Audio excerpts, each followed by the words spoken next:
Existe um ponto que raramente é explicitado no ensino da medicina chinesa.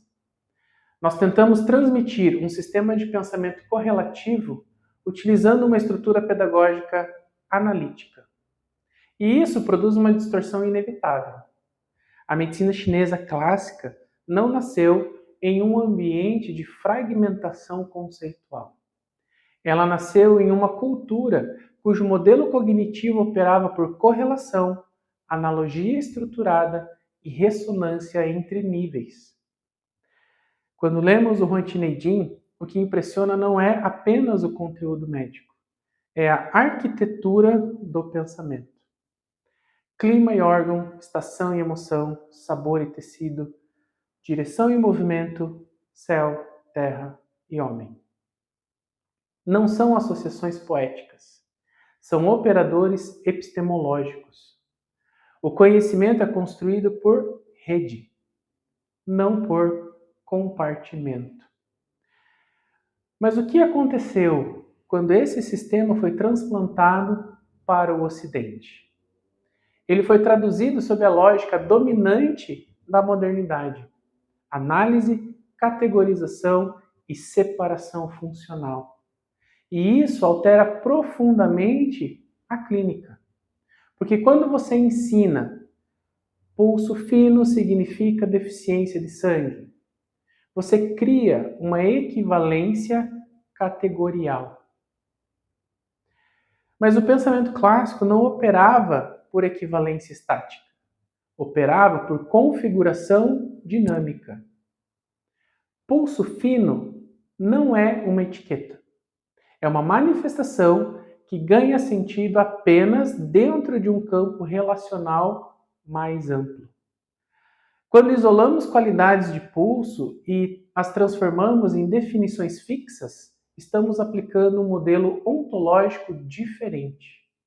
Estamos congelando o que originalmente era movimento. E aqui surge o problema central. A ontologia implícita na tradição é dinâmica. A ontologia implícita na pedagogia moderna é estrutural, fixa. Se o ser humano é processo, o diagnóstico é reconhecimento de direção. Se o ser humano é estrutura, o diagnóstico vira classificação. Percebe a tensão? Isso explica porque tantos profissionais estudam pulsologia por anos e ainda assim sentem insegurança clínica. Eles aprenderam categorias, mas não reorganizaram o modo de pensar. O pensamento correlativo exige algo que a formação moderna raramente cultiva: capacidade de sustentar múltiplas variáveis simultaneamente, sem reduzi-las à casualidade linear. Exige tolerância à complexidade, exige percepção de padrão, exige leitura de campo. E isso não é habilidade técnica, é reorganização cognitiva. Quando falamos em trigramas, por exemplo, não estamos falando apenas de símbolos. Estamos falando de matrizes arquétipas de organização de movimento. Quando falamos em hexagramas, não estamos falando de adivinhação. Estamos falando de estruturas complexas de transformação. O sistema descrito no I Ching não é místico no sentido vulgar. Ele é uma gramática de mudança. Aplicado à clínica, ele amplia a percepção do processo. Mas se o profissional mantém uma epistemologia fragmentária, essas ferramentas viram esoterismo, exotismo. A pulsologia, então, ela começa a parecer imprecisa, subjetiva e insegura. Não porque ela é frágil, mas porque está sendo lida com o modelo errado. E aqui precisamos ser intelectualmente honestos.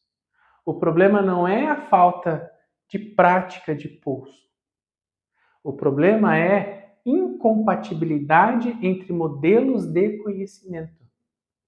Não se trata de defender tradição contra a modernidade. Trata-se de reconhecer que cada modelo produz um tipo de clínica. E se você tenta aplicar um sistema correlativo com uma mente treinada exclusivamente para análise fragmentária, haverá ruído. A pergunta não é se um modelo é melhor. A pergunta é se você está consciente do modelo que está operando. Porque a pulsologia não pode ser integrada enquanto o clínico permanecer epistemologicamente dividido. E aqui está a afirmação central deste episódio. A crise da pulsologia não é técnica, é cognitiva. E talvez a pergunta inevitável não seja como eu aprendo mais qualidades de pulso, mas sim, estou disposto a reorganizar o meu modo de pensar para sustentar o tipo de medicina que eu afirmo praticar?